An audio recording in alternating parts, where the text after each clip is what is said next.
Good morning and welcome to Wisconsin Wednesdays. My name is John Green with Association Member Benefits Advisors, and thank you for joining us today on our continuation conversation regarding long-term care, kind of 201, what's next.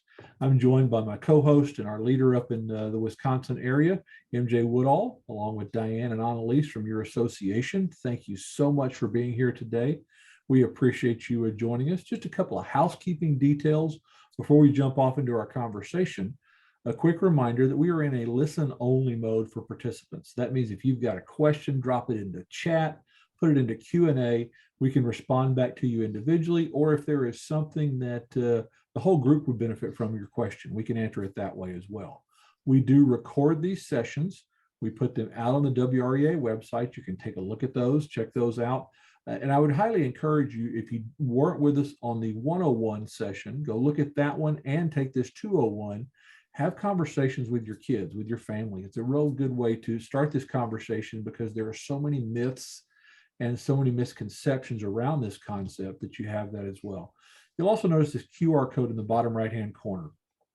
I want you to have your smartphone handy, just like we use the QR codes in restaurants today with your camera feature on your smartphone. There will be an opportunity for you later on to seek more information by using that QR code. But let's go ahead and jump in here and talk about the big event at hand, Diane. So we're last minute preparations, packing the van. So tell us about next week. Thanks, John, and welcome everybody, and thank you for being here this morning. As John said, our big annual convention is next week, the 26th through the 28th, and we are going to be at the Ingleside Hotel in Pewaukee, which is near Milwaukee. So if you're in that general area, we have a lot of great sessions planned. John is going to be with us to do a couple of sessions in person. And this is our first convention back in person for a couple of years. So we're really looking forward to seeing everybody again. We have sessions that you'll learn a lot from. We have sessions that are fun. And just a wide variety for everyone to see. Our member benefit partners will also be there along with some other exhibitors.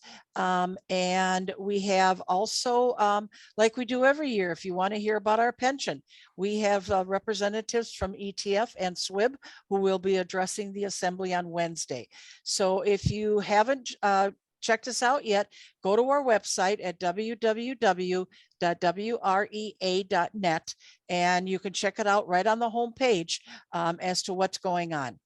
Other things that we offer, and we offer a lot of engagement activities for members and non-members. If you go to our website and on the tab at the top is the events.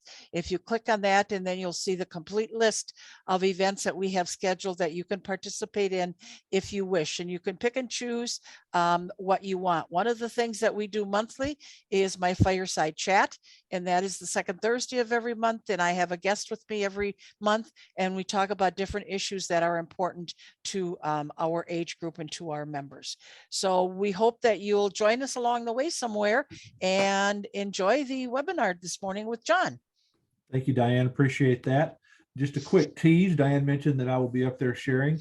I want you to find out what the correlation between medicine, vision, and pets are. And we're going to talk about that in our aging in place or stay at home safe conversation. I think that's on the Tuesday morning or Tuesday afternoon. So I encourage you to come to that. We're going to talk about this, have a fun interactive session as well. And then on Wednesday, talk about all the great free discounts and fun stuff that you get with your WREA membership. My name is John Green. I work with Association Member Benefits Advisors. I live a little bit north of Houston with my wife, who is a second grade teacher at the same school that she grew up in, as well as my three kids. I've spent the better part of 30 years in schools helping active educators understand what their retirement years are like. And so I appreciate the opportunity to share with you some of the things that I've discovered. And this conversation a little bit is more personal to me, and I'll share that with you in a moment. But thank you for the opportunity to be here with you today. My co-host, and you got to see a little bit of her furry family beforehand, is MJ Woodall, located in Menominee Falls. And she is a phenomenal resource for you as a WREA member. So MJ, why don't you share a little bit about your family? Absolutely. Well, good morning, everyone. For anybody that was on early, excuse me, little frog in my throat, but for anyone that was on early, you got to see that furry little guy.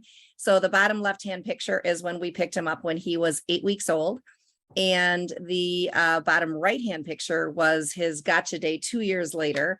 So just last month in August, on August 8th, it would have been.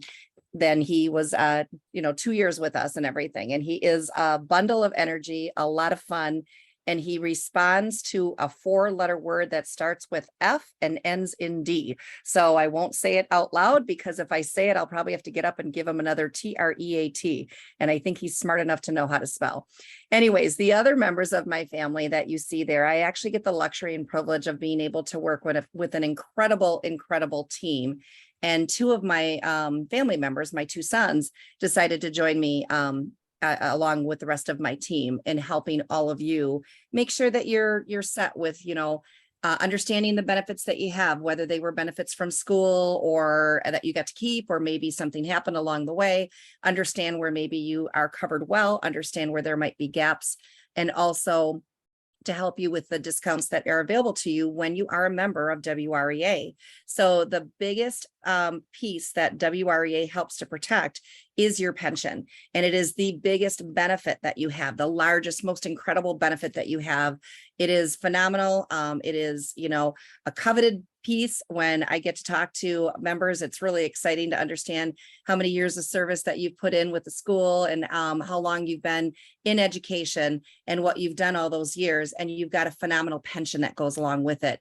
Your WREA membership, the small fraction that you pay for that membership helps to protect your largest asset. And so that's what we get to do, is help you with that as well. So I'll turn it back over to you, John. And like John did say, one thing that I will share also is the same with us.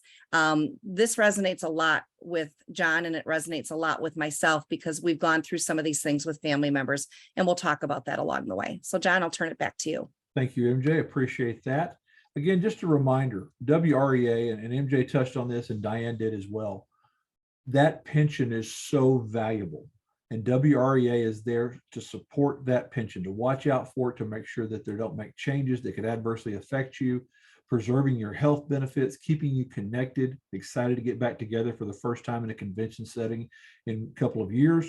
And then to partner with folks like us at AMBA and other benefit partners to provide you with exclusive benefits, discounts, free things that help your pension dollar stretch further during this time of inflation right now, but also ways to help you prevent any other financial issues that could bother you as well. So we're going to talk about some of those things. We're going to talk today about this concept of home health insurance, this after the fact type situation that maybe after you need to leave the home to go to a nursing home, how that works and those type of things. And your WREA membership does come with these benefits that allow you to have access to a certain type of benefits, things that maybe you weren't covered whenever you left the school, or maybe that you want to extend to parents or adult children who have aged out of those benefits. So let's jump in and talk a little bit about this. We're going to continue this conversation about the basics of long-term care. And it's really, when I say long-term care, you can wrap it in this whole elder care conversation, recovery care, all issues related to how we are cared for when we can no longer care for ourselves due to a fall, an accident, just general aging, and how we prepare for that, and then how we take care of that after the fact. We're going to look a little bit deeper today, for those of you who joined us in the 101 session a few weeks ago, into the current environment and show you what's out there, and show you kind of, for some of you who have maybe taken a policy out in the past, what you want to look out for, show you some different options that are a little bit more modernized that may help you cover some gaps you didn't think you had, and how to help you make the most of your options that are out there, because there are some different options for you, no matter what your age is, your health conditions, things like that. But to help MJ and I understand a little bit who's out there, I want to do a quick poll. So I want you to tell us if you have some type of long-term care plan, whether it be home care, nursing home care, that type of thing. Drop that in that question and answer there. If you're not sure, that's okay. We've got several people that just don't know if they have one or not. But really, we want to help customize our conversation to the group that's on here as well. So we've got just about all of our group has participated in here. So answer just a few more out there questions. We'll give it just a few more seconds. 3, 2, 1. Okay, we'll end this poll. Got just about everybody in there. Let me share the results. We got a pretty good spread across here. So about 65% of you do have some sort of a plan, and I applaud you. And this is a great session for you because we're going to talk about where many of you find yourself now, depending on when you took out your plan. Then about a third of you don't have a plan. One of you is not sure. That's okay. We're going to walk you through what your options are, what the current situation is, and more importantly, how you can have peace of mind no matter what situation you find yourself in or what decision you decide to go in forward. And as MJ mentioned, both MJ and I have had experience with this with our in-laws, with our parents. This is a photograph of my father and I back in July of 2020, right when he turned 80, right in the peak of COVID. He was at a memory care facility in Austin. And that was the last time that he remembered who I was. And so a lot of why I have a passion about this, and a lot of why MJ has a passion about this because of her, I think it's your father-in-law, MJ, was that who it was?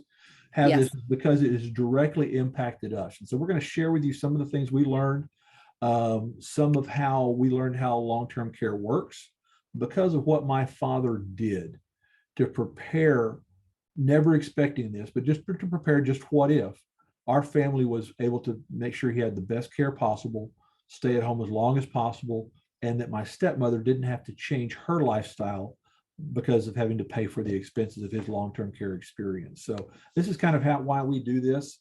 And so I want to kind of give you a little bit of a history lesson, walk back a little bit, and then spring forward to what our options are, especially for the 65% of you that said, I already have a long-term care policy. Back in the early 90s, long-term care, this whole concept started really rising. Companies created policies, created plans, businesses started offering them, school districts through group plans, things like that. And so all the way up through the early 2000s, for about 10, 12 years, we saw a pretty sizable rise in the number of policies being purchased by individuals, which was great. Well, companies then started realizing, wow, we're paying out a ton of money on this. People are living longer in nursing facilities. The rise of Alzheimer's, where people are spending 8, 9, 10 years needing nursing care, has really caused companies to pull back on offering long-term care policies. And they started raising rates, tightening up guidelines, medical conditions that would qualify. So we've seen a pretty sizable decline in the number of people who are taking out long-term care policies. The problem with that being, though, it hasn't changed the fact that people still need it. So there is some good news in this, and there is some bad news in this, and we'll kind of walk you through this and show you where we are today. The great news is advancements in diagnosis and treatment are causing life expectancies to go up, and there are a variety of care options that are going up. It used to be that when you had a major hip replacement or knee replacement surgery, something like that, the time to recover and the care needed to recover was months and months and required lots of skilled nursing care. Now, the recovery time is much quicker because of advancements in the way that these surgeries are performed. So, that means less of a need for some of this care. Preventative care, things that are preventing strokes, heart attacks, cancer, things like that are keeping us healthier as well. On the other side, though, we're aging as a group. And so the need and the cost for some type of care goes up.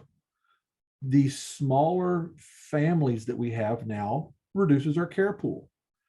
All 4 of my grandparents came from families that were 6 to 12 children.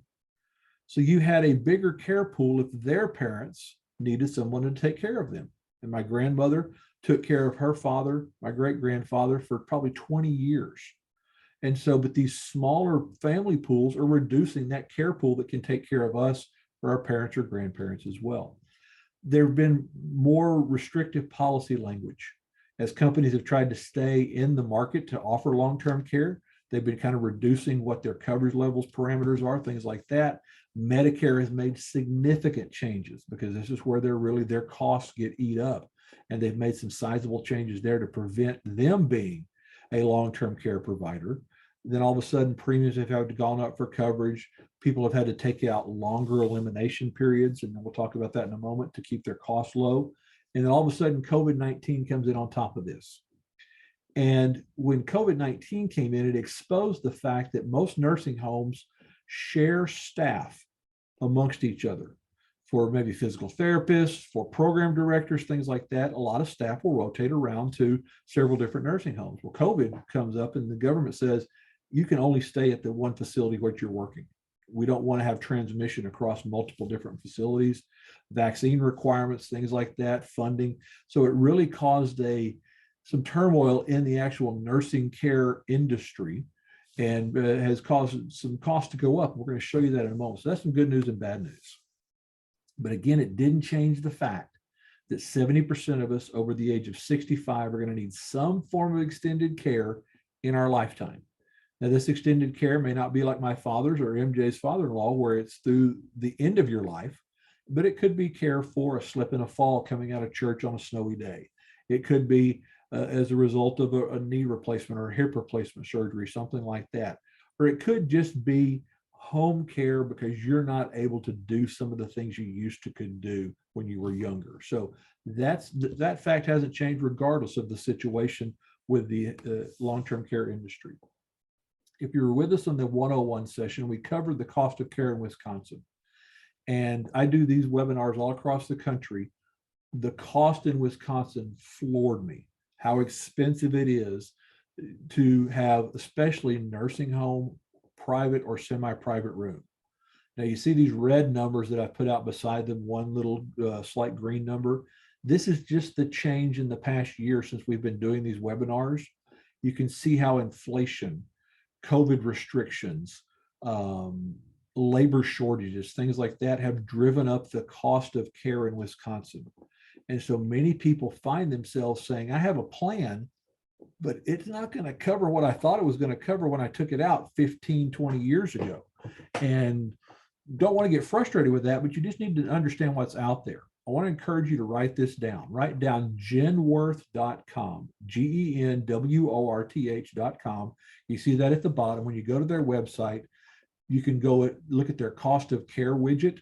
You can plug in your zip code, your city, your state. If some of you plan to snowbird out of state and you need care, that type of thing, you can look at anywhere in the country and it will show you what the cost for a home health aid, assisted living facility, nursing home, semi-private and private room, what those costs are. So I encourage you to go out and take a look at that so that you kind of get this picture of what the current environment is, and you can see what the change has been, how much inflation has impacted that just in the past year that's out there.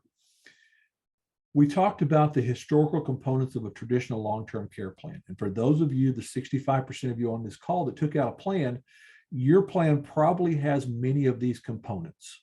We kind of liken it to a good hamburger. The buns are your qualifications. You either qualify for your long-term care coverage to kick in if you lose 2 or 3 activities of daily living, like toileting or transferring or being able to feed yourself or get yourself dressed, or you lose a cognitive impairment, such as dementia or Alzheimer's. Then that triggers your benefits. You can have a daily benefit amount or a pool of money up to a certain period, pool of money, a length of coverage up to a certain period of time.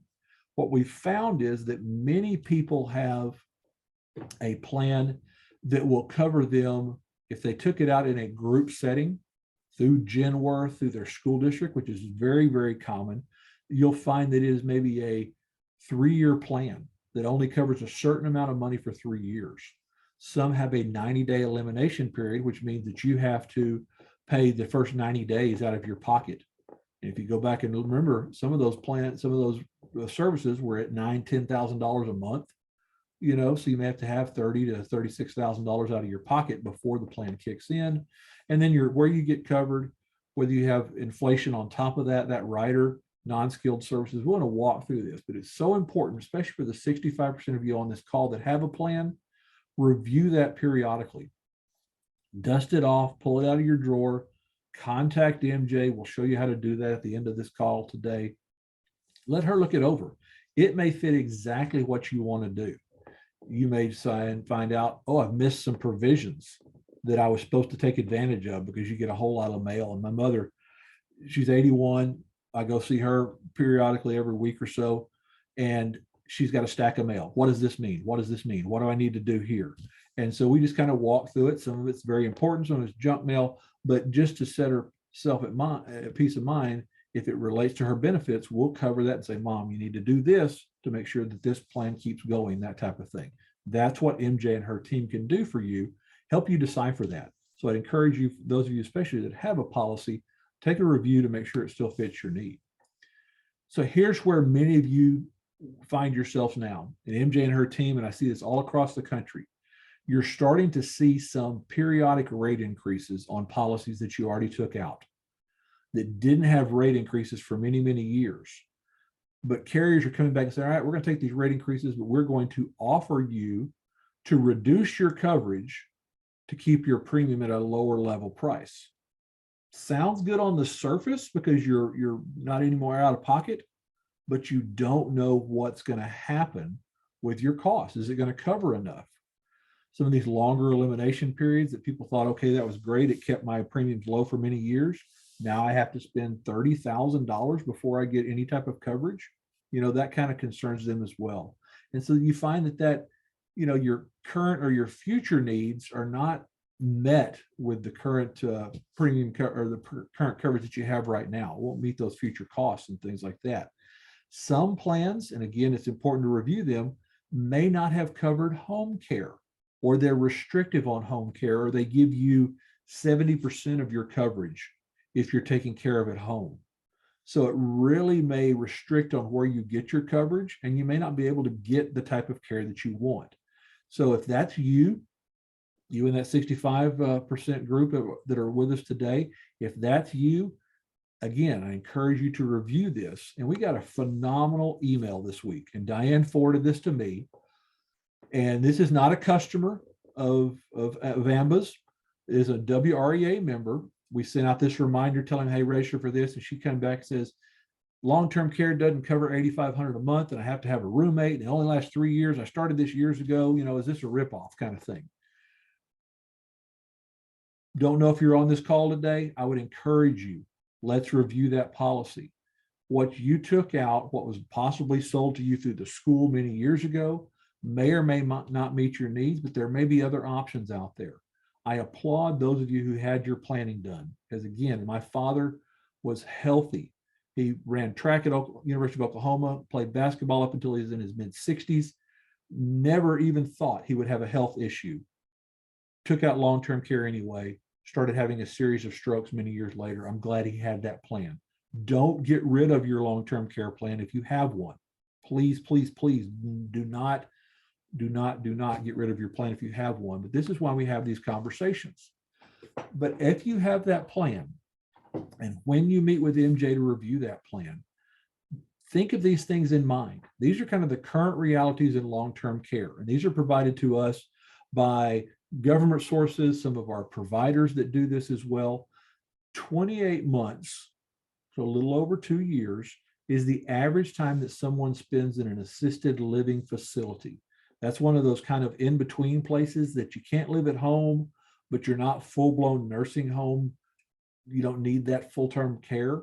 You can kind of take care of yourself, but they provide meals for you, some light housekeeping, a few medical services as well. But of those people who live in an assisted living facility, almost 60% of them ultimately will be moved to a long-term skilled nursing facility to be taken care of. And that average stay is 2.2 years.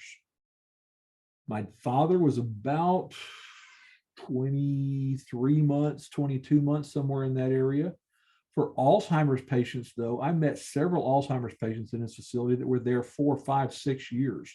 The average stay for an Alzheimer's individual in a nursing facility is 9 years. So if you have that history, medical history in your family background, you might want to look at how you use long-term care differently, because it does make a difference there. The stat that jumped out to me big in this was that almost half of nursing home residents stay in a nursing home facility less than 100 days. That's not because they pass away, and it's not because they get better.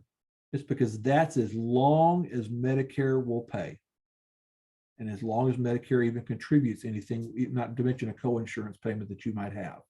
So that's important to understand. Most of those people are going back home, and we'll talk about some of those realities. So, just knowing what the current realities in long-term care, the fact that men spend less time in a nursing home facility than women. My dad was probably one of a dozen men in that facility, and there were probably 50, 60 women in there. So from a dating perspective, if he wasn't married, it'd be a great situation. But women spend much longer time in a nursing home facility than men do. And so you need to understand that as you prepare as well. There are options out there today, and we're going to kind of cover some of these options. A lot of these are new options. Some of these are designed to complement what you may have with your long-term care plan. Some of them are designed for people who can't qualify for long-term care. Some of them are designed for people that say, you know what, I've got long-term care, or I can't afford long-term care, but I still need something. So you've got that situation. You can have daily benefit amount, length of coverage, the elimination period, the location of where you're taking care of, and the non-skilled services. There are new things for that. So let's walk through some of these other options that are out there. And this is kind of that more in-depth 201 conversation that we're going to talk about. You now have options that you can get a daily and weekly benefit amount up to $1,200 or even more now. I think we just increased that, haven't we, MJ, to $400 a day? Is that correct? It has been increased to $400 a day for the nursing facility, which includes nursing home and assisted living. Great. So there are options that are out there. These benefits are paid to you regardless of Medicare coverage or any other coverage that's out there. So even if you have a long-term care plan and you look at it and say, you know what, I don't think it's going to cover what I need, you can then come in and put something else on top of that that will give you that extra cushion coverage there. You can cover shorter periods of time.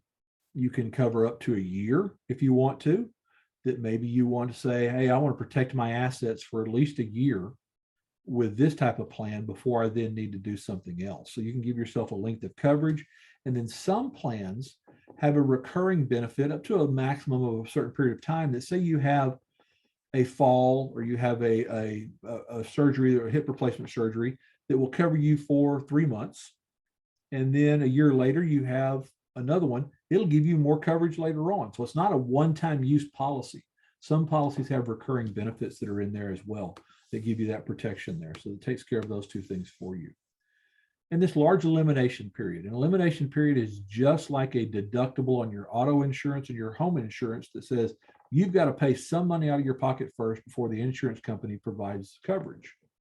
There are plans that allow you to cover just that elimination period because the first dollar is the hardest.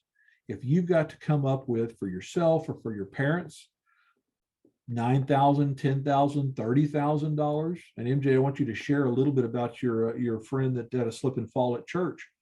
That can be quite a bit of money before your plan kicks in. So now you've got an ability. There are some options out there to get a 0-day waiting period. The minute you have a need, it starts paying.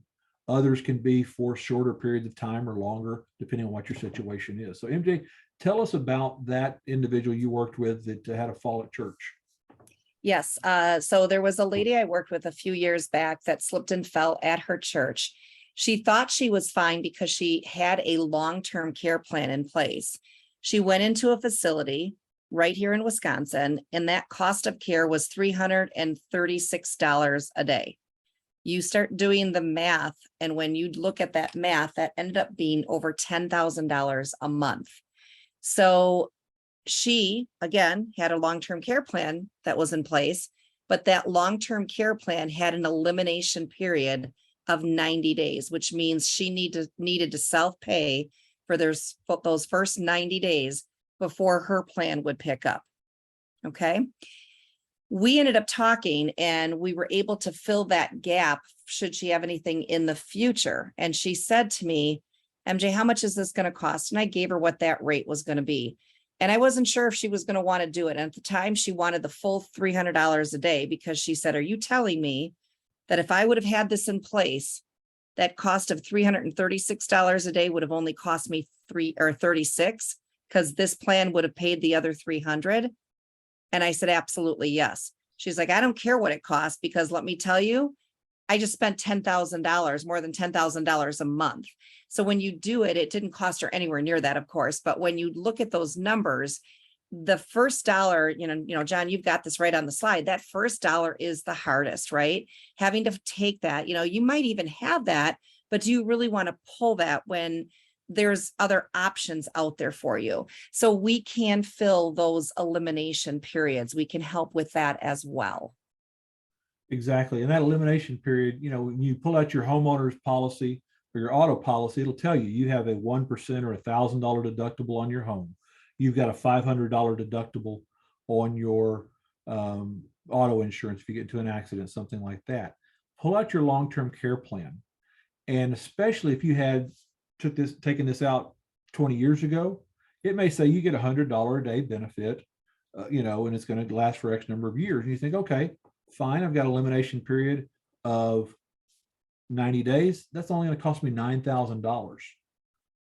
That's what the plan's not going to pay. That doesn't mean that's not what the cost of the care is going to be whenever you have to get that care. So again, I encourage you, review that, pull that out, take a look at that elimination period, especially for those of you that have a plan already, because that can be a sizable chunk of change that you have to find somewhere, and you can't call the pension board and say, hey, double up my payments, I need more money. But what if you don't want to go to a nursing home? With my father's situation, we kept him as home as long as possible, as long as my stepmother could take care of him and he was not a risk to himself. She still worked. He was okay to leave at home until he wasn't, because he'd get up in the middle of the night. Sometimes he'd wander off. He'd become a magical electrician, which he had no training for, stuff like that. But you want to be taken care of where you are most comfortable. And certain plans allow you to have that care at home. Some plans have lump sum benefits that say, hey, here's your money all up front. It allows you to make that decision in there. And then some plans have the ability to give you non-skilled care. And with certain provisions, certain requirements in there, that non-skilled care can be a family member. It can be somebody that's like a visiting angels or somebody from a church organization, something like that, that provides those services. And some plans even give you a little extra cash if you need to go to the emergency room or hospital stay, even while you're taking care of at home. We didn't want to put my father in a nursing home, but he was no longer safe to himself and he needed skilled care. He needed round-the-clock care and watch. And so we had to do that. But you have the ability to keep yourself at home or your parents at home as much as possible. And this really can be a challenge. And the reason why is most people, unfortunately, are impacted are your children, or it could be you if you're taking care of your parents, because 73% of all long-term care is provided in the home by an informal caregiver who receives no compensation. And usually this falls on the female. They have to quit their job. They have to cut back their hours. If you've got a son or a daughter who's a teacher, it may mean they have to stop their career and shorten their pension and reduce their pension because they're taking care of you. So much care is taken care of at home by informal caregivers because we didn't plan far enough in advance. We didn't take care of this. And there is this whole issue, not only of the care taken care of and the financial, but it's the mental impact as well. The average Gen X caregiver, and Gen X is MJ and my age, they spend 22 hours a week taking care of a parent. And it really stresses out emotionally and financially as well. So when you talk about the impact on families and generations that long-term care has, we're starting to see this quite a bit. I see many churches having caregiver support groups because of the burden of taking care of our parents. Not that we don't want to do it from a love perspective. I want to make sure that my mom is taken care of well, but with dual income families, with older children that haven't left the house yet, sometimes it puts a strain on kids. And sometimes it puts a strain on family relationships Who takes care of mom? Is it you or your brother, your sister, that type of thing? It can really put a strain as well on marriages. So be aware of that, and having control over that and how you get that paid for is very important. So we get a lot of common concerns. Some people say they're too old. Good news is there are plans available up to age 89 that are available out there for you. Some plans have less restrictive qualifications. So if you couldn't qualify because of health issues in the past, or like in my case, because there's a history of dementia, there are other ways that there are different plans that you can have that don't require those less restrictive qualifications. And then for most of you on here, I have a long-term care policy, but my rates keep climbing up. Again, I've said this before, and it's on recording here. Do not cancel your policy. That is the last thing we want you to do. Let's review it. You may have options. You may have options within your policy that you're not aware of that allow you to increase your coverage, that allow you to stop paying premiums and still have some coverage. There's a lot of different options that are out there that are built into these policies that if you haven't looked at them in a while with somebody that's trained eye, because you may have just taken it out through the school without an individual advisor talking to you, you may have some good provisions in there. Let's review that. You may have some options out there. MJ touched on this. What about these short-term events? You know, like the slip and falls, a knee replacement surgery, hip replacement surgery.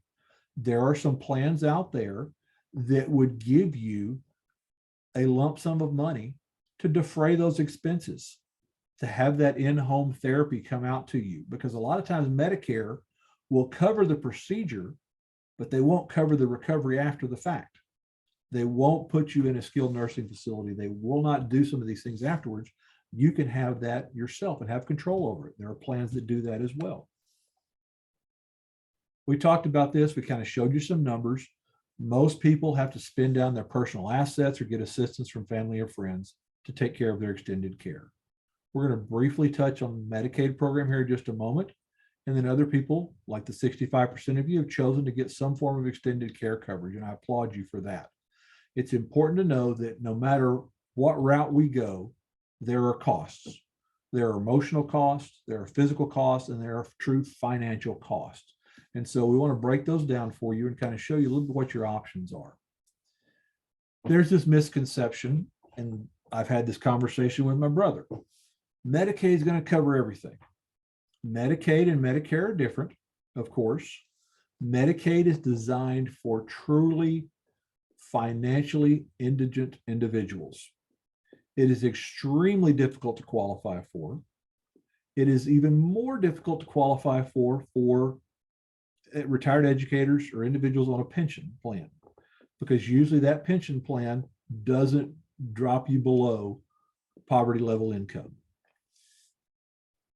Whenever you try to qualify for Medicaid, Medicaid will go back and look 5 years back in the past and see, did you try to sell your home? Did you try to hide your assets, transfer them to your kids, all that kind of stuff like that? They're going to look back and say, you didn't qualify because you went and you did all this stuff to try to qualify for Medicaid.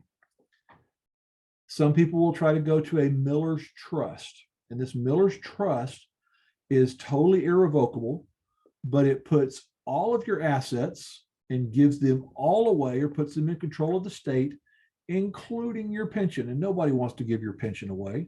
Again, it is the most important thing that you've got out there. And then the state will try to recoup that from you. MJ sent this to me, and I wish I could show you the video, but it doesn't work on here.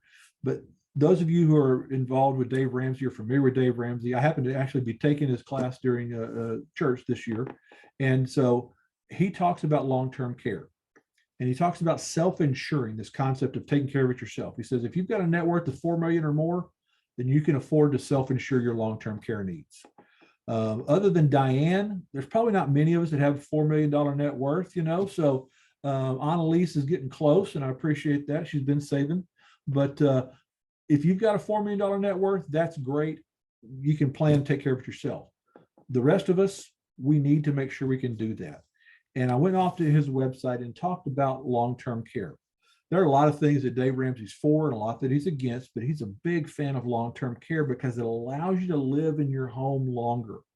You make the decision where you want to live. You don't have to dip into your pension. You don't have to dip into your retirement funds. You're not going to put a burden on your family and friends. You're not going to possibly put your kids' financial security or their marriage at stake simply because of this situation. And it allows you to enter those golden years with a plan. You've got your plan out there because you're not having to worry about how inflation is going to impact me, because I know I've got a plan going in here. So Dave Ramsey's a big fan of long-term care. I wanted to share this with you because MJ sent me a great video as a call-in that somebody asked about long-term care and like, can I just pay for it myself or self-insure? He said, if you got 4 million, go for it. Other than that, have a plan in place. Now, I want to talk about some alternatives to long-term care. There may be some other options that are out there for you depending upon your current situation. One of them is life insurance. If you have a life insurance policy of any size that you took out probably in the last 15 years or so, and again, this is where MJ can help review this policy for you, there are some provisions in there that could allow you to accelerate a portion of that face amount to use for long-term care. So to give you an example, you may have a $200,000 life insurance policy. Inside that policy says that if you become terminally ill and have less than a year's life expectation, or you are confined to a nursing home, you can take up to a certain amount of that money, sometimes up to 50% or a flat dollar amount, to use for your long-term care. It reduces the coverage that you'll have once you pass away, but it allows you to use that money up front to take for your care. The one thing to be very clear about, most policies say you have to be confined to a nursing home. It doesn't let you have home care. So again, there's some provisions there. That may be an option for you if you've got a life insurance policy that you may be thinking about, do I keep or do I let get, or stop paying on it? That's an opportunity there. Let MJ review that for you. There's another option that MJ and I have taken because of our family history. It's the WREA endorsed tax deferred asset protection plan. It is a provision that allowed me to take some pension money that I had from another company and put it into a plan that I could never lose money on. So if the stock market goes down, I'm not going to lose any money on it. We all know what's happened to the stock market the past year. I could gain some money if the stock market goes up, but I can take money out without penalty if I have a nursing home need. And if I if I have to go to a nursing home, I can activate a provision if I haven't taken any money out that allows my payments to be doubled. So it gives me peace of mind knowing that my wife and I have some long-term care coverage because of this particular plan. So both of those are strategies if you don't have a long-term care policy in place, or some of you think, I don't know if I'm going to ever use one, that type of thing. Those are some options out there for you as well. Some other things to be aware of that you could use to fund long-term care or purchase long-term care are your required minimum distributions. Those of you who are over 70, you know that if you had a 403B or you had any type of an IRA or something like that, you're required to take out a certain percentage every year. Some people will use those RMD funds to purchase long-term care. So it just is a simple transfer that way. Some of you may have a health savings account through your school district that you left with, or through a spouse's place of employment, and a health savings account allowed you to save pre-tax money to use for qualified medical expenses. A health savings account provision, one of them is you can use that pre-tax money to purchase long-term care. So really you're getting a sizable discount, 28 to 35% discount on your long-term care because you're buying with pre-tax money. The government thinks so highly of the need for long-term care, they're allowing you to use pre-tax money to purchase this, and then all proceeds afterward are not taxable as well. And then some people will use a lump sum cancer, heart attack, and stroke policy, maybe for $50,000, to use that to fund their care, because that's just another way, easier qualifications, because the money comes to you, you can use it however you want to.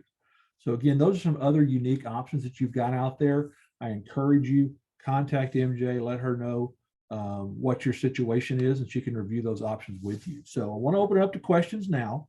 If you've got questions, feel free to drop them into chat, put them into Q&A. You've been a pretty quiet group this morning, Want to answer any questions that you've got about anything we've talked about. If you would like MJ to review your policy, her or her team, take your smartphone, open up your camera on your smartphone, hover over that QR code, and a little form will pop up, and you can just select benefit review, long-term care, recovery care, whatever you want to talk about. Do that. And then once that comes back to you, it'll come back to MJ and I. We can contact you right away, one of our team members. If you're on an iPad, you're on your phone, you can't do either one of those things, you can always email me, john.green@amba.info. MJ is going to put her email address and contact information in the call, in the chat feature up there. So while you're doing that, MJ, I'm going to ask you to multitask. If you'll unmute and kind of tell the group what happens when they reach out and say, I want a review. What do you and your team do to make sure they've got total peace of mind in this situation? Excellent. Well, first and foremost, when my team or I reach out to you, we're always going to reach out. And if you're not there, we're going to leave a voicemail message with our name and our phone number so that you know who we are. And obviously that we're part of AMBA. What we will do is we will do a review with you either in person, over the phone, or over Zoom of what your current benefits are. So we'll, ask you some questions. We'll look at things, whatever your current benefits are that you have as far as paperwork, we'll look at all of those things. Our focus is not to sit there and say, oh, you have to do X, Y, and Z. We want to look at what you have, understand where you're covered well, understand if there are gaps, and then give you options and things to consider. And if that ends up being that one of the benefits that we have that works for you is something that you want to do, then we can look at that and see if we can get you qualified for that. So we'll run through a couple of things. We'll try to understand, what is the income that's coming in? We'll use that same Genworth cost of care app. We actually have that app on our phone, and we can run through and show you what is that cost right now in your area. And what is that cost going to be 5 years out, 7 years out, 10 years out, whatever amount of time you want to look at. And we can kind of plug in what is going to be the best for you in these various options. But it's a complete complimentary review of benefits. And that is one of the things that we do for you. Great. Thank you very much. So again, I'll show the QR code and the emails here in a little bit. MJ has put her contact information in your chat box there. Just a couple of reminders. Next week, we're with you in person. MJ and I will be live in person in Wisconsin. They're at the convention. Looking forward to that. We come back in October and go a little bit deeper into the real cost of a cancer diagnosis. And then we talk about the basics of Medicare, probably our most popular conversation.